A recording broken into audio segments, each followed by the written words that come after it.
ghetto things with brown hair. You know what I'm saying? Look like it's high tech, but that's probably a ghetto rigged phone that one of my nephews made.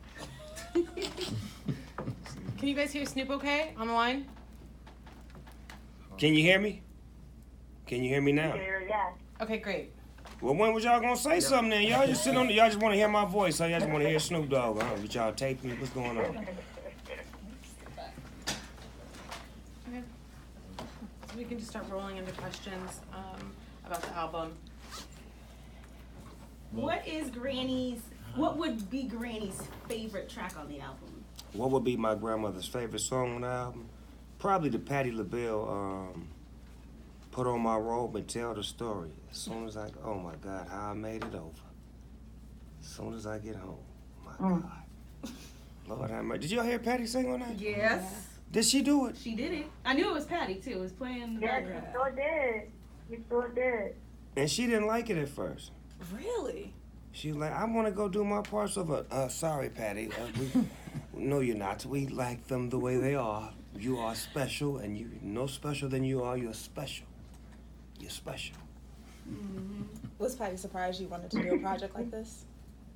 No, she know my mama. Mm-hmm. My mama's an evangelist, so she's like, I'm gonna get on the record because your mother been telling me, and I know it's in your heart. And like, you know, the older women, like they the elders, like they recognize when a youngster got it in him, and they compliment. They don't criticize. Mm-hmm. You get what I'm saying? She could have been mean and said, "Nah, but brother, I ain't getting down with you." She like, "No, I'm getting down with you because I see what you're doing, and I want to let people know that I'm standing firm with you." That's what's up. How emotional was it for your mother to see, you finally being able to do this record this way? Well, Mama, the crazy part about Mama was she told me after she heard the record, because I played it for her in the studio with all of my homies, and everybody started clapping when it was over with. And she turned around and looked at me. She was like, "I'm not impressed. God told me you was gonna do this years ago."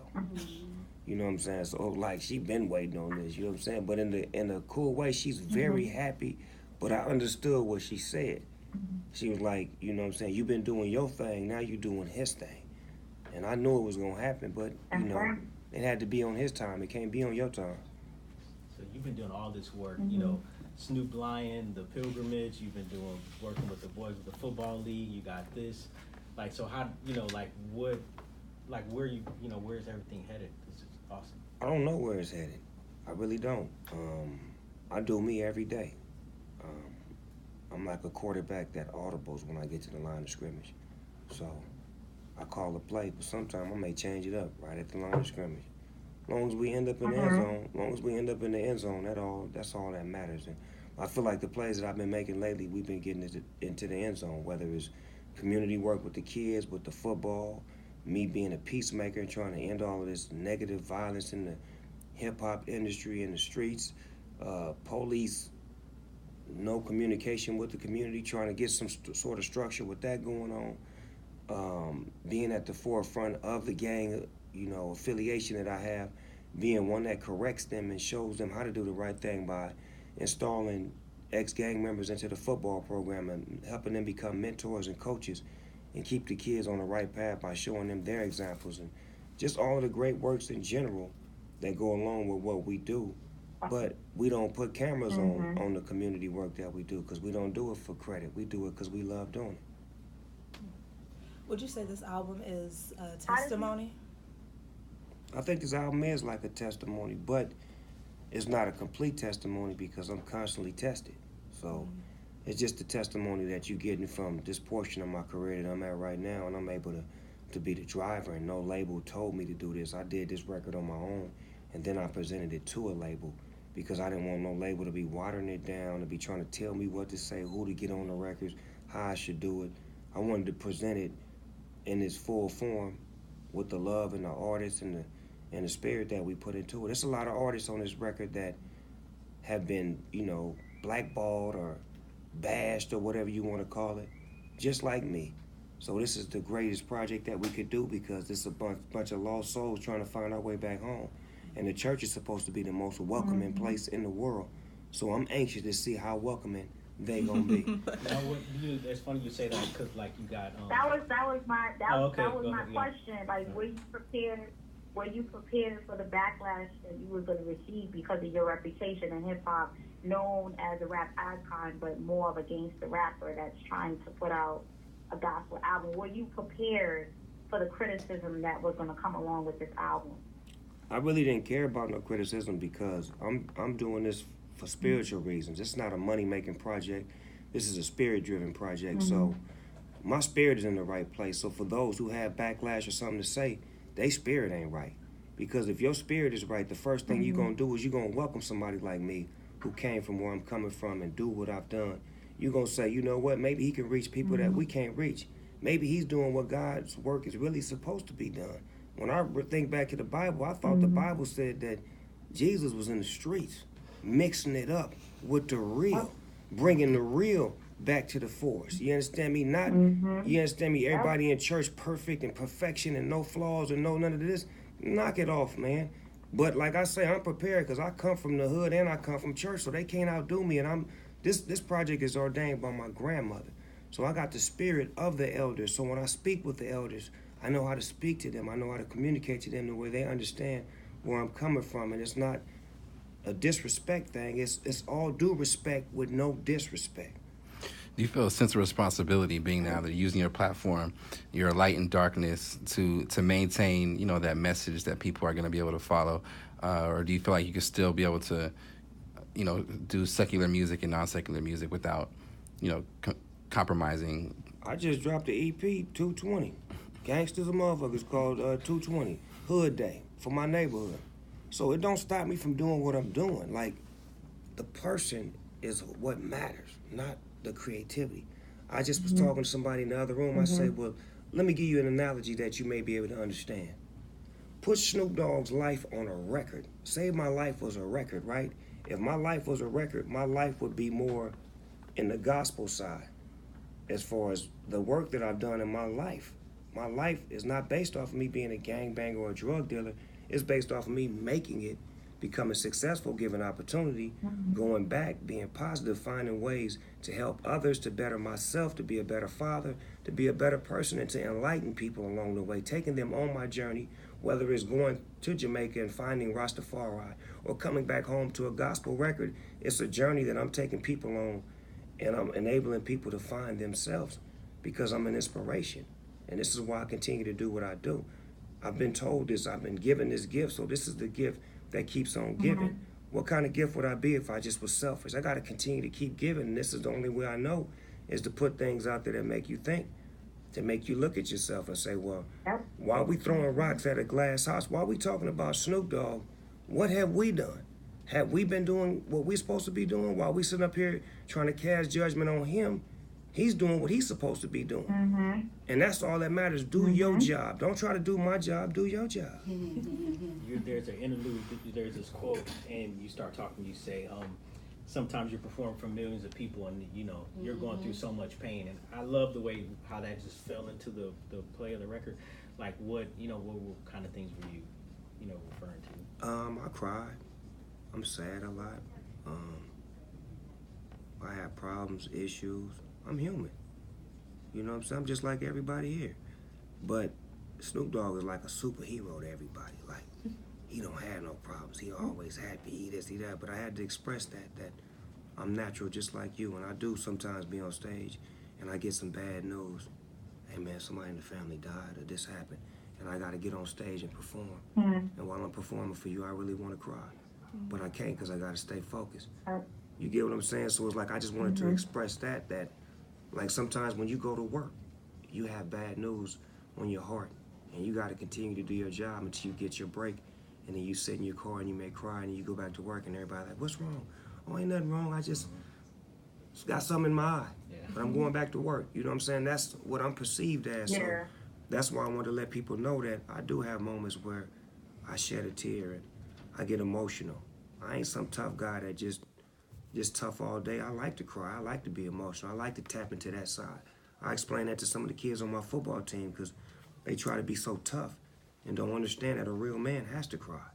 You're not tough because you don't cry. You tough when you do cry and you understand that you can get that side out and then become a better person. You talked about timing earlier. What was your family reaction when they heard the album? Well, my family be tripping when it come to my music. Like, you know what I'm saying? On some real talk, like, they like be behind it. They behind me, but at the same time, they don't understand me. Like, cause like I told you, I drop a gangster record and then I do a gospel record 3 weeks later. Like, it's hard to understand me. So they just ride with the flow. You understand what I'm saying? Like, whatever I do, they support me, and I need that more than anything. I don't need no extracurricular. I need support, whether I'm doing this or doing that. And when you a creative artist, that's what throws us off a lot of times. Is when you got to come home to a disgruntled wife or, you know, a bad vibe at the house that makes the records not right. If your spirit not right, your music not gonna be right. So this was a spirit-driven record, so I had to make sure that my spirit was right. So my family usually get out the way when I'm making my project, so that way we don't have no spirit conflicts. Why is this album 32 tracks? Did you have a harder time editing things down because each selection was motivated so spiritually? That's a great question. Thank you. I didn't even know how many songs I was gonna make in the beginning. It was just we was just making songs, and then by the time we got to song like 15 or 16, it kept getting good. They was like, well, Fred Hampton on the phone, John P. Key on the phone, whoop whoop whoop on the phone. I'm like, well, how am I gonna say no to this? Like, come on, man, like, man, please. Like, I'm a rapper. To have the kings and queens of gospel saying they want to get down, what's happening, we waiting on you. I had to fulfill the prophecy. And when we got to the end, it was 31 songs. And then the song with me and B. Slade, we had already had that song, When My Words Are Few.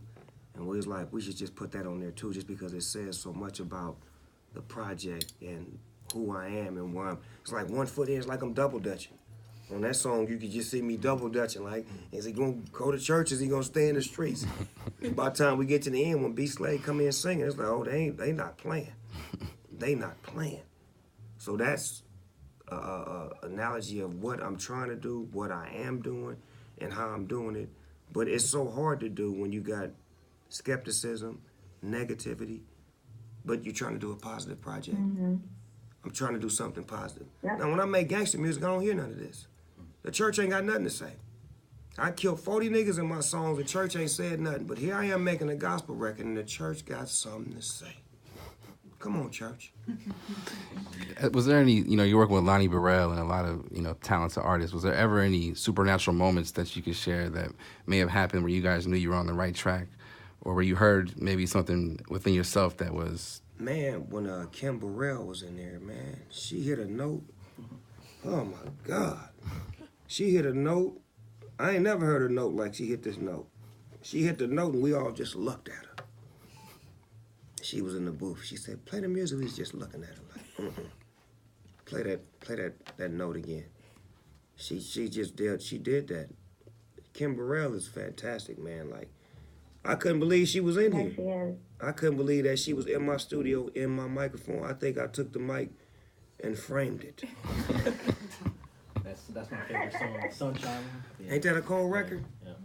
That's a cold record. Hey, Snoop. That's what my question, like, how did you select these artists for your album? Well, I can't take credit for all of this. Lonnie Burrell is like the Batman to my Robin. You know what I'm saying? So a lot of the suggestions and a lot of the creativity was his direction because he knows this world better than me.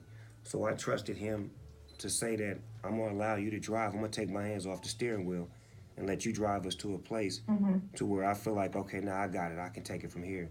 Because I didn't want it to be a gospel project that didn't feel right. And I know he comes from that world, so he was gonna make sure it had all the feeling and all of the right artists and the right people to be on the project. And him reaching out and me being who I am and the spirit of God being on the project, it was kind of hard to say no. Did you? Tell me about the Stellar Awards. You got big awards coming up, or is it any different preparing for an award like that where people are going to be looking for you to say the wrong thing or I'm gonna say the wrong how you're thing. doing. I'm gonna do the wrong thing and say the wrong thing. I'm gonna just act a fool in there. Nah. I know how to act. I went to the BET Super Bowl of Gospel. Did you hear about that? Yeah, I heard about Yes, it. I did. Did you hear about it? Sir. Did you hear anything extracurricular that I did? Did I go to jail? Did I hit somebody? Did I shoot somebody? Did somebody get shot? Did one of the deacons get robbed? Did one of the sisters lose their purse? Did her wig come up missing? I mean, did any of that happen? No. Not at all. Okay, it was 4 great performances that I heard. And by the way, Mr. Donnie McClurkin grabbed me by my shoulders and whispered something special in my ear and hugged me and said a prayer with me that was so special. My grandmother was smiling in heaven. So that's what I got out of that Super Bowl of Gospel presentation, and that was the first time that they seen Snoop Dogg in that world. You get what I'm saying? So imagine the Stellar Awards is the biggest one. So, me and Kirk Franklin had a conversation the other night, by the way, on etiquette. And you understand me, and demeanor. And I was telling Kirk, He's real. And I was telling Kirk, I don't follow etiquette and demeanor. What do you mean? So we had a nice conversation to get some understanding, and I believe we have some understanding. So at the Stellar Awards, I'm gonna do my part. I'm gonna do what I do. Like, I'm not gonna try to be Reverend somebody. I'm gonna be Snoop Dogg, and I'm bringing the word. It's special for you to be able to deliver this album right now at this time, when the country is, divided in the ways that it is. But being an artist, artists always want to reflect the time. So how much of a responsibility do you feel like to do that in a time right now when the country's in turmoil? Well, in the music industry, they call me Uncle Snoop. So I feel like it's my job as everybody's uncle to give them something. If I looked at my uncle as a youngster, he was always a wise man. He would lead me right. He would give me instructions, information. He would say all of the right things. He would never say, go rob that and go steal, go do that. Get in that house, you better not. But I'm not that type of uncle. I'm the type of uncle that sit down on the porch with you, chop it up with you. Talk to me, Junior. Man, let me tell you, man, look. All right, thanks, Unc. I love you, man. I appreciate you for talking to me. Man, anytime, man, I got your back. Like that. I've grown into that, so I understand my role. And you have to understand your role and take it on and become who you are. I'm not that young MC no more. I'm Uncle Snoop, so I deliver my messages with understanding, and I try to speak their language. And if I don't speak their language, I listen. You can learn a lot if you listen. Was there a record on the album that